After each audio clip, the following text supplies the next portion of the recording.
Ja, wir haben jetzt einen Vortrag in Deutsch und einen in Englisch gehört. Ich würde jetzt ein bisschen mischen, damit Bill Mitchell auch eine Chance hat, ein bisschen mitzubekommen, was ich sage. Ich werde nicht das, was er gesagt hat, wiederholen, weil ich werde nur sagen, wo wir übereinstimmen. Und insofern, alles, was ich in Deutsch sage, ist für ihn nicht so wichtig. You do not have to try to understand my German, just try to understand my English. That's okay. Then, because what I'm saying in German is more or less, confirming what you said. Ja, MMT ist in der Tat eine Theorie, die wir jetzt schon in vieler Hinsicht dargestellt haben.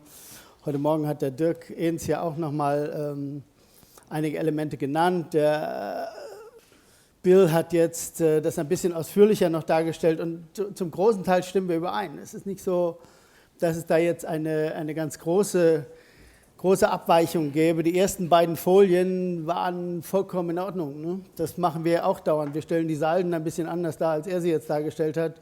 Über die Bank, den Zins und alles das reden wir in genau der gleichen Weise. Insofern ist da eine große Übereinstimmung. So, no, it's not necessary. I will give him the most important things. I said we agree on most of what you said. The first three of your slides were absolutely okay, no problem at all. What I'm going to talk a bit about is the differences, and I'm going to exaggerate even a bit to make clear where there are some differences. And then I will touch also Martin Höppner's presentation. Also Martin Höppner hat ja sozusagen auch eine Erzählung erzählt, die ganz nah bei unserer ist. Ne? Die ist ganz nah bei unserer, aber die ist doch ein bisschen anders. Wieder an einigen Nuancen und einigen Punkten ist sie doch wieder ein bisschen anders, weil, das sage ich mal, in der Kölner Lehre ist es so, dass es eben so strukturelle, tiefgehende Regime-Charakteristika gibt, die er für ganz zentral hält oder die man dort für ganz zentral hält. Ich halte die für weniger zentral und betone mehr den politischen Aspekt dessen, was da vor allem zu Beginn der 2000er Jahre passiert ist. To give Bill a hint, I will talk a little bit also on the discussion between Martin Höppner and ours, which is based on the question whether this regime that Martin Höppner is emphasizing is really the core of the matter, or whether it's more political decision or political mistake, as we would take it. So, ich will aber ein bisschen grundsätzlicher anfangen, nämlich an der Frage, die hier ja immer so im Raum schwebt.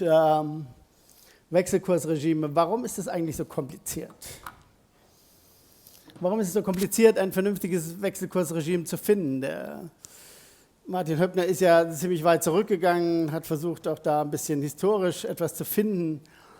Und gleichzeitig muss man aber die Frage stellen, warum ist es so kompliziert, etwas anderes als, sage ich mal, Merkantilismus zu finden. Ja? Martin hat ja gesagt, es ist in Deutschland praktisch immer so gewesen, dass man immer so einen kompetitiven, wie hieß es nochmal genau, Unterbewertungsstrategie gefahren hat. Ich habe da ein bisschen andere Theorie und das ist, glaube ich, ganz wichtig, das nochmal darzustellen. For Bill, Martin said there is in Germany a natural tendency, so to say, to go for an underdevaluation strategy, to go for export surpluses. I think it's a little bit different. The reason for that is a bit different. And the reason lies very much in economic theory. And because we do not really have an economic theory of growth. Or development. Let me better call it development. We do not have a theory of development. What we have is a static theory, stationary models, and all kinds of distribution-like theories, but really except for the Schumpeterian theory, you know it, we do not really have a theory of development. And that's crucial to answer the question that Martin is posing. Why is it that Germany is always falling back to mercantilism? And the reason is there's nothing else. Also es gibt keine Theorien. Und der Punkt ist, es gibt keine wirkliche dynamische ökonomische Theorie. Die wissen nicht, was sie machen sollen, wenn sie nicht Exportüberschüsse machen. Wann immer man die Welt sozusagen alleine lässt, ne, und denen nicht eine klare Vorgabe macht, wie das ganz kurze Zeit mal in den Bretton Woods der Fall war, dann fallen sie zurück auf Merkantilismus. Warum? Was soll man tun? Die Neoklassik, der Neoliberalismus hat keine Entwicklungstheorie. Es gibt keine Entwicklungstheorie. Löhne senken ist keine vernünftige Theorie, außer es führt zu Merkantilismus, zu Überschüssen. Das ist der Punkt. Es gibt keine Entwicklungstheorie. Und das Einzige, was wir hatten in dieser kurzen Phase, Bretton Woods, war die Idee, dass es tatsächlich wie bei MMT auch der Staat sein könnte oder die Geldpolitik sein könnte, die Entwicklung vorantreibt, unabhängig davon, ob ich außenwirtschaftliche Überschüsse mache oder nicht. Und es ist tatsächlich gelungen. Es ist ja für ein paar Jahre gelungen. A couple of years we were quite successful in the Bretton Woods era. Why were we successful? Because... Nee, ist okay. Ist schon okay, kein Problem. Why we were successful in the Bretton Woods area for a time? Yeah, because there was Keynesianism. There was the Keynesian idea dominated the world in the first two decades after the Second World War. And that was the main reason, and it was US monetary policy. Es war amerikanische Geldpolitik, die den deutschen Aufschwung befördert hat. US monetary policy made the German miracle. Nicht Ludwig Erhard. No. It was US monetary policy, and it was all the ideas surrounding Bretton Woods and Keynes that you should not focus on the current account surplus as the sole means to prosper. That was the main point. And that is why we were successful in these 2 decades. Deswegen waren wir in diesen 2 Jahrzehnten erfolgreich, weil wir nicht nur auf den Außenwirtschaftsüberschuss schauen konnten, ne? Weil es gab plötzlich ein anderes Instrument. Und der ganze Rest der Geschichte des Kapitalismus ist mehr oder weniger Versuche von Merkantilismus, die alle gescheitert sind am Ende. Wenn der Martin Höppner noch weiter zurückgegangen wäre, 300 Jahre, hätte er wieder eine wunderbare Phase gefunden, nämlich Merkantilismus, wo die deutsche Ideologie schon fröhliche Urständ gefeiert hat. Ne? Aber dafür gibt es leider auch keine Zahlen. Aber es gibt immerhin diese Ideen. Und die Ideen waren genau die gleichen. Nämlich senkt die Löhne, macht Druck auf die Löhne und dann wird es schon laufen. Dann läuft eure Wirtschaft. Ne? That was the main idea of mercantilism. Ne? You know it, Bill. That it was put pressure on wages. It was explicitly put pressure on wages. If you put pressure on wages, you will be successful in the end. And nobody cared about the domestic effects because they didn't know it. They had no clue about it. So it was all on the export sector, and the only countries that could be successful were those with surpluses and accumulating gold. How stupid. So. Und was passierte jetzt nach dieser Bretton Woods, nach diesen 2 Jahrzehnten? Nach diesen 2 Jahrzehnten wussten wir einfach nicht mehr, was wir tun sollen. Ne? Da war die amerikanische Fed plötzlich weg. Und es war die Deutsche Bundesbank, die Geldpolitik machte. Und was war die Idee der Deutschen Bundesbank, Geldpolitik zu machen? War Monetarismus. Ne? War Monetarismus, und die Deutschen wussten überhaupt nicht mehr, ja, wie kann ich jetzt eine Wirtschaft bewegen, ankurbeln? Wie kann ich denn, ja, das ist ja die Frage, die wir gerade wieder bei Italien stellen. Wie kann man eine Wirtschaft, die 6 Jahre in der Rezession ist, aus der Rezession herausholen? Ne? Wie geht das? Nun, die einzige Antwort ist, kann nur der Staat. Das hat der Bill Mitchell ja schön vorgeführt, muss ich jetzt nicht nochmal erklären. Ne? Eine Wirtschaft, die lange in der Rezession steckt, die sich nicht bewegt, kann nur noch vom Staat bewegt werden, von sonst niemandem. Das ist der heutige Fall Italiens. Und Sie brauchen ja nur anschauen, dass die deutschen Gazetten dazu schreiben, in welche unmögliche Situation, und inklusive unseres Finanzministers, um zu sehen, in welche unmögliche Situation wir geraten. Ne? Und da stellte sich dann die Frage, für die anderen Länder stellte sich aber noch eine ganz andere Frage. Das war die deutsche Frage. Ne? So the German answer to the end of Bretton Woods was monetarism. It was very simple. Germans said, well, we are now opting for monetarism. We control the money supply, whatever that is. Nobody knows. We're controlling the money supply, and then everything's fine. Which was the biggest mistake you can imagine in history, so to say, in modern history at least. And then they didn't know what to do. What should they do? What is the solution? And you know what happened to the rest of the world for the next 20 years? And I've been in it politically for most of the time. They were all waiting for the Americans to stimulate the world economy because the Americans had to be the locomotive of the world. That was the only German solution around for 30 years, for European solution. Yeah, it was the only European solution. Die einzige Lösung, die man in Deutschland hatte, war, auf die Amerikaner zu warten. Die Amerikaner mussten die Wirtschaft stimulieren und dann würden wir uns dranhängen und dann ist alles gut. And there was only one instance, you know, in 78. I wonder whether you know that, Bill. In 78, there was one instance where one German chancellor once in a lifetime said, yes, we have understood, we're going to do something like that. We are going to stimulate our economy. And you know what it was? They kicked him out of the office a year later, or 2 years later. Es gab nur eine einzige Gelegenheit mal, wo in Deutschland das anders war. Ne? 78 hatte Helmut Schmidt wirklich mal versprochen, etwas anders zu machen. Und er hat dann versucht, die Wirtschaft anzuregen, sogar noch gegen die blöde Bundesbank, um es deutlich zu sagen, ne? Die sich dagegen gestellt hat, die dagegen gearbeitet hat, haben sie versucht, die Wirtschaft anzuregen. Es war der einzige Versuch, wo mal etwas halbwegs vernünftig gelaufen ist. Und daraufhin war er tot, sozusagen war er politisch tot in Deutschland. Ne? Und das müssen wir einfach begreifen, was da für tiefsitzende, irrsinnige Ideologien am Werke sind. Ne? Und dann gab es noch, das muss ich auch noch erzählen, dann gab es noch einen 98, einen Irren. Das ist 20 Jahre her. 20 years ago there was another odd man out, maverick, or however you call it in English, who had a strange idea of stimulating the world economy from Europe. Europe would stimulate the world economy.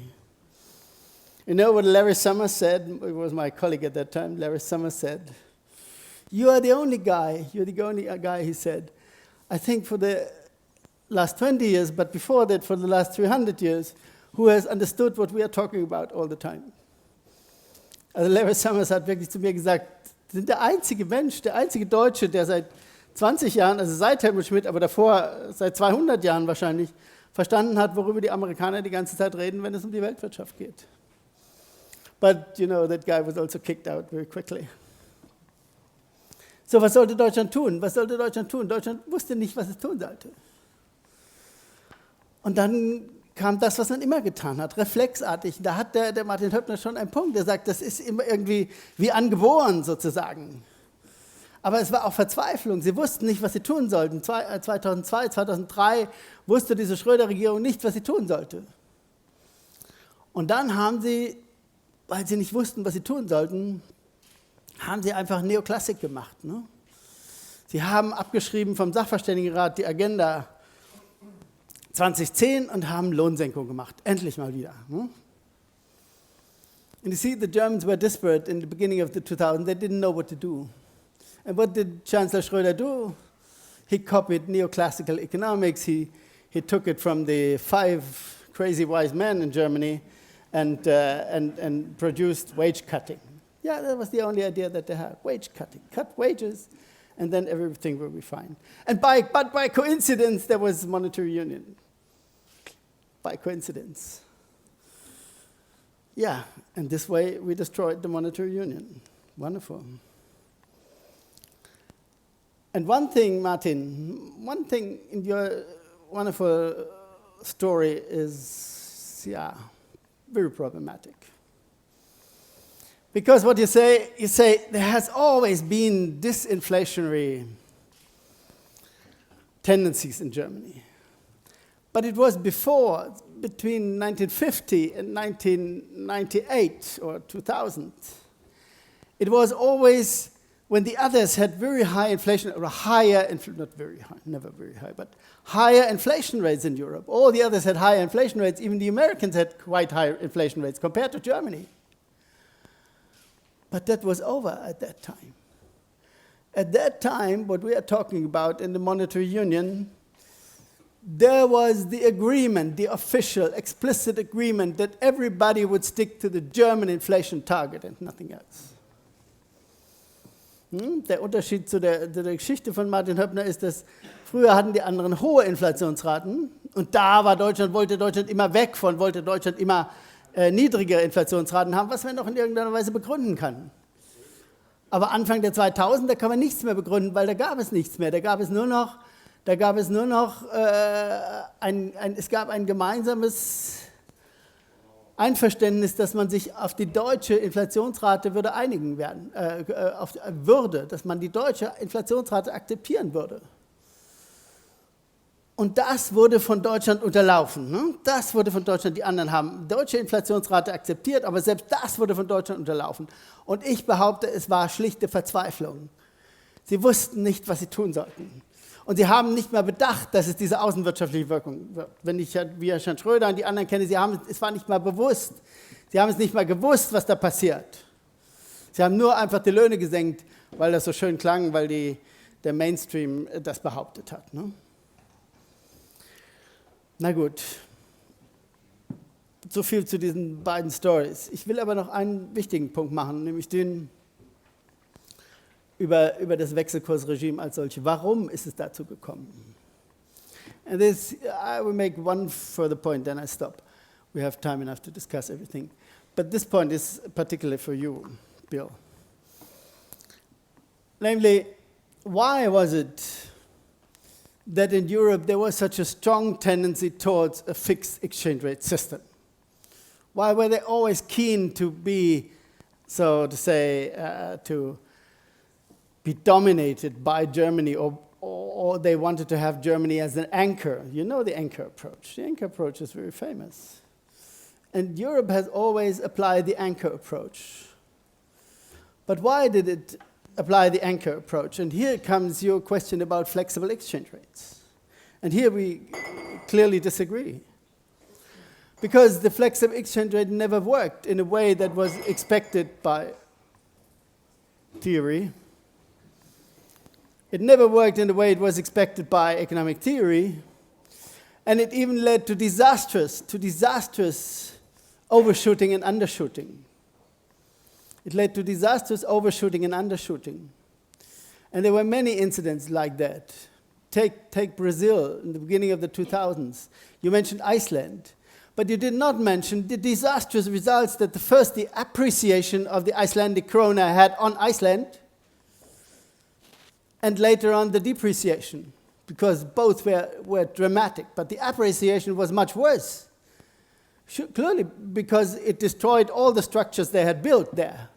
But in Iceland, you could argue, these were artificial structures. There was banking. There were banks around. Suddenly, the Icelandic people thought they were Switzerland, but they hadn't understood the Swiss model, unfortunately.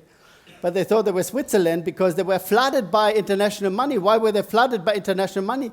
Yeah, because only for one simple reason that you did not mention, Bill, in your presentation, namely because there were interest rate differentials. And why were there interest rate differentials? Well, because there were inflation differentials. Imagine. Iceland had an inflation of 5-6%. Japan had an inflation of 0, so there were interest rate differentials, and it was carry trade. The money was carried from Japan to Iceland. And it destroyed dramatically economic structures in Iceland. But in Iceland, you could say, these were artificial structures. They came with the appreciation, and they went with the depreciation. But look at other countries. The most important global example is Brazil. We had in Brazil carry trade over 6 to 8, 9 years at the beginning of the 2000s that destroyed very much of the industrial structure in Brazil. And that is, for an emerging country, a disaster. It's a plain disaster. You could say they could have, They could have applied capital controls, they could have intervened in the currency market, but it's all not so simple. It's not so simple in a world where you are obliged to follow certain rules and where the Americans put permanently enormous pressure on you not to do these things. And you see, there was a social democratic regime in Brazil at that time, and they were really frightened by the Americans not to apply all these silly instruments. Later on, the IMF conceded even that capital controls have been necessary in the case of Brazil.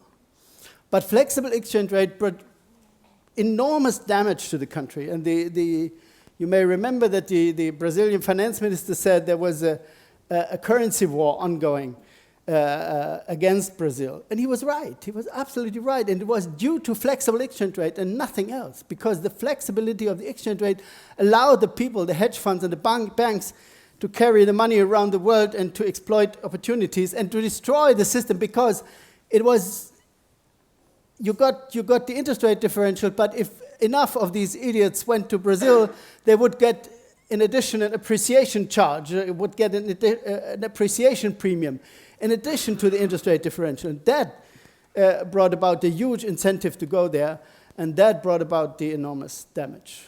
Ich will das nicht alles in Deutsch übersetzen, ich habe ein bisschen erzählt über die Geschichte der Entwicklungsländer, wo eben Währungsspekulation eine große Rolle spielt und Währungsspekulation enormen Schaden angerichtet hat. Und es ist eben nicht so einfach zu sagen, man muss jetzt nur Kapitalverkehrskontrollen einführen und man muss intervenieren mit der Zentralbank. Hätte man alles tun können. Ich meine, die Schweiz hat auch dramatisch interveniert. Man kann schon einiges tun.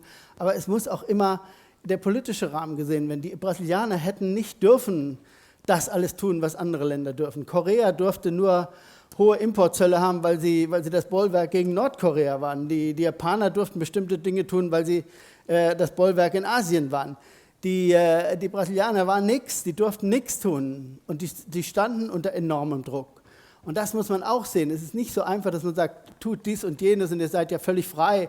Nein, man ist nicht völlig frei in dieser Welt. Es gibt eben politische Restriktionen, die gewaltig sind und die natürlich dann auch am Ende gewaltigen Schaden anrichten können. Vielen Dank.